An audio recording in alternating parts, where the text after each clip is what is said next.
Hi everybody, it's RPG Grandma. So 4E and experience points. What's the same? What's different? All that good stuff. So 4E has a lot more stuff going on in it and a lot larger section than say 5Es.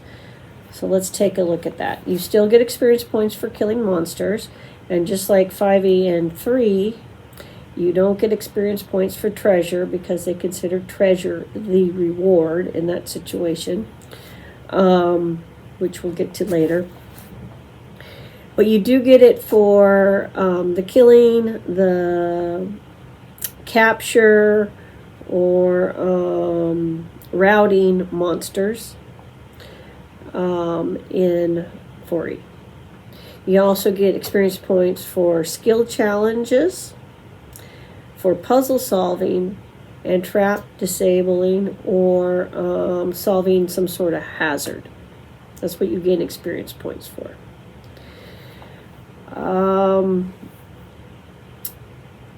They have some nuances though. They have some quest rules. That is, it's going to take several sessions to do. They have a minor and a major. They give you some ideas how to calculate the experience for completing the quest. And even if the quest revolves around one person doing something, ultimately, every party member who helps the quest get achieved, even if they're not there at the very end for some reason, might have something to do with the conditions of the quest, their characters still get an equal share of the experience points earned in the quest. But a quest itself cannot generate action points. Something 4E has is action points. And action points occur when you do several encounters in a row, which causes the party obviously to deplete its usable resources, not just physical things, but spells, abilities that you only regain normally through a extended rest. Okay, what this does is it gives you an extra action point after so many encounters to keep on chugging. And this is important in particularly in games where the party may not be in a situation where they can have an extended rest. So that's something worked into the rules. It's another part of the reward system, though it's not an experience point in itself.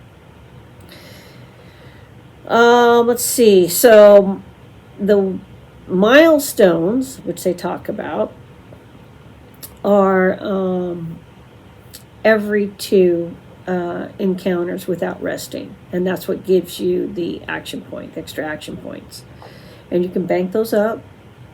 But once the character takes an extended rest, everything resets to 0 basically. So the bank goes away, and the extended rest will give you 1 action point only, and that's all you got. All right. So leveling up. It goes into talking about the DM can slow it down or speed it up based on the amount of experience points the Dungeon Master is giving out, and it talks about why you might want to do that. It also touches on that, when the party does something, everybody who contributed gets experience points, including NPCs. Let's see. What else? Oh, explains what an encounter is, which I thought was good. For something to qualify for an encounter, and encounters, the things I listed off, the skills, the puzzles, the trap disabling, the monster/NPC situations, there has to be a risk of failure for it to be a legit encounter. If there's no significant risk of failure, then the party, the PCs, should not be getting experience points. No experience points.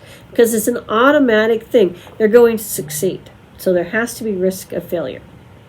Also,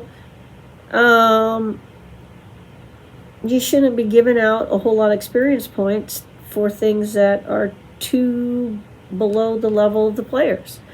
Or you might not be giving out any experience points. They touched on that, which I thought was good. They give you a nice chart that gives the monsters kind of general experience points for that challenge rated monster.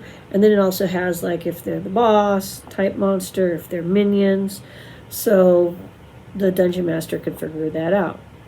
They give you rules about figuring out how much experience points a total encounter should have, how much experience points a challenge should have, how much experience points, whether a puzzle even counts as an encounter, or if the puzzle is part of a larger encounter, because you got all this other stuff going on at the same time, how to factor in the experience points for that.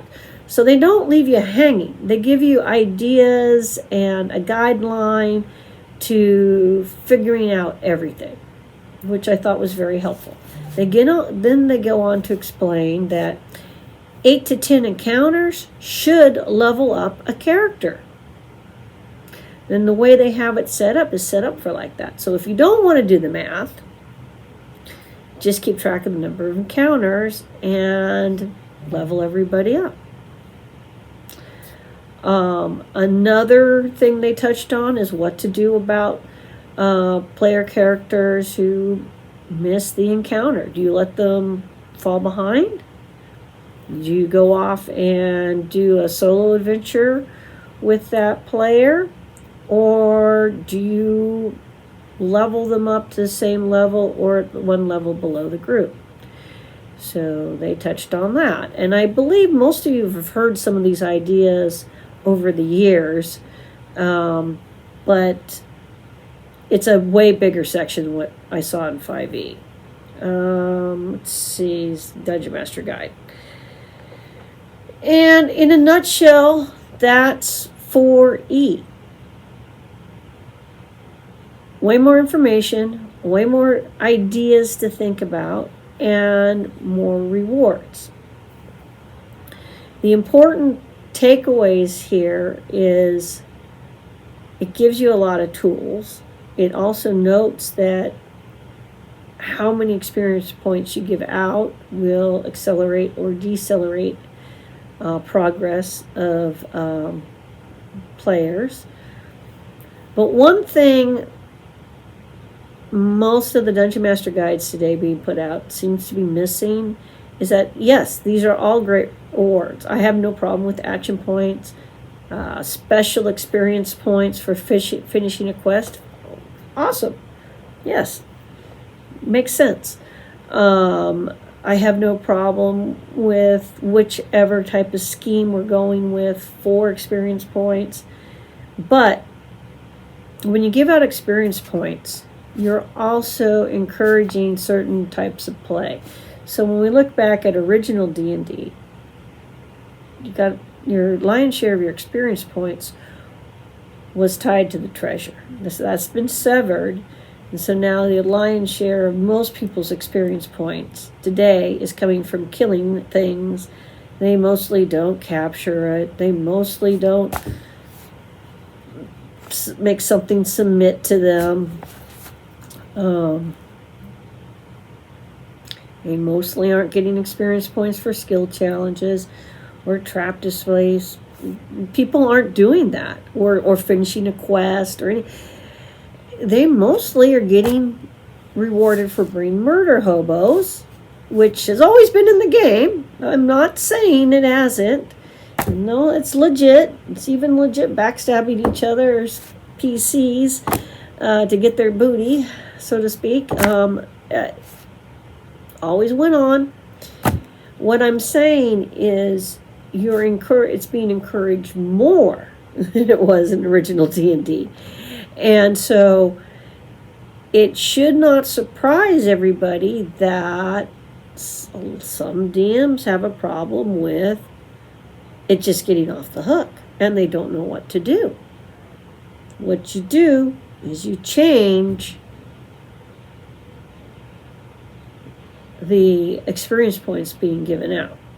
So yeah, they still get experience points for killing a dragon, but it's way less than achieving some other goal.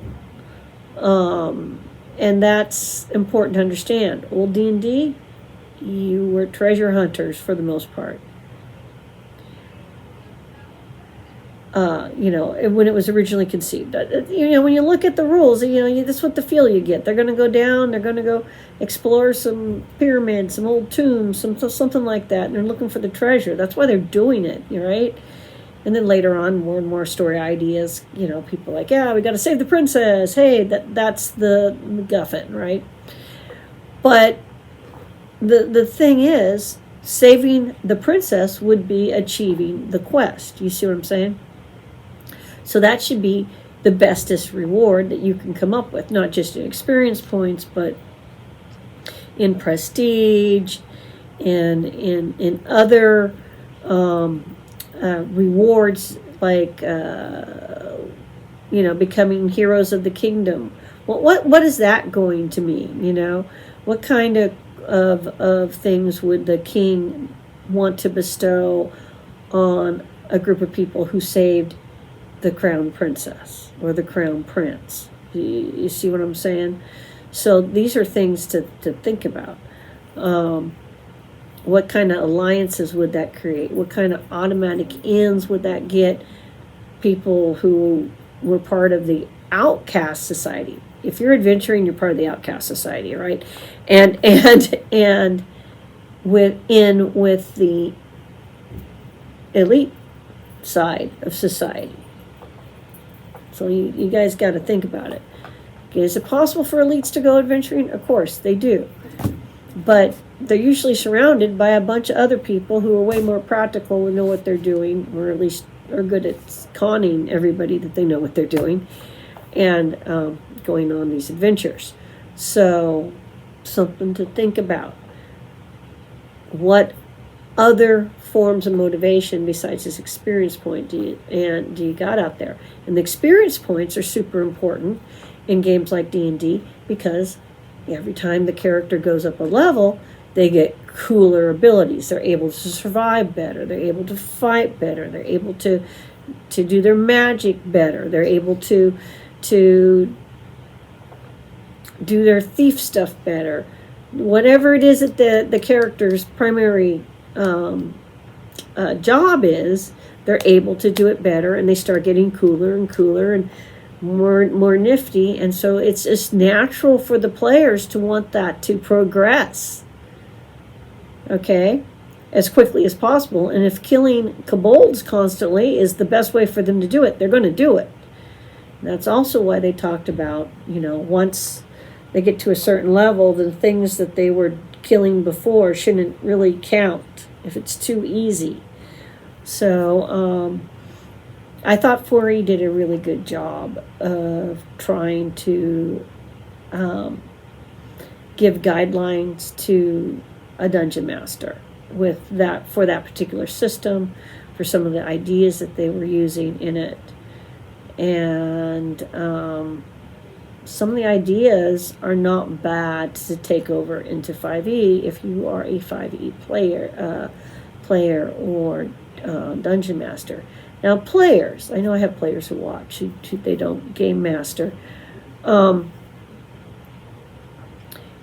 If your DM is complaining or seems to be unhappy with the group for things they're doing, but the group is doing those things because that gets you the maximum reward, then you might want to suggest that the DM consider other ways of rewarding you guys, motivating you guys to do other things than chase around the barnyard chicken and try to kill it. My nephew seriously thought he could level up that way. Obviously, it was a hard no. followed with a lot of laughter. But the point being,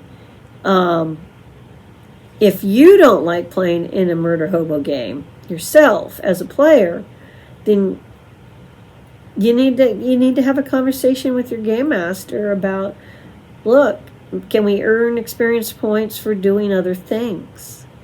See, I don't have a problem giving out experience points for anything I think you should get experience points for, not just what a book tells me.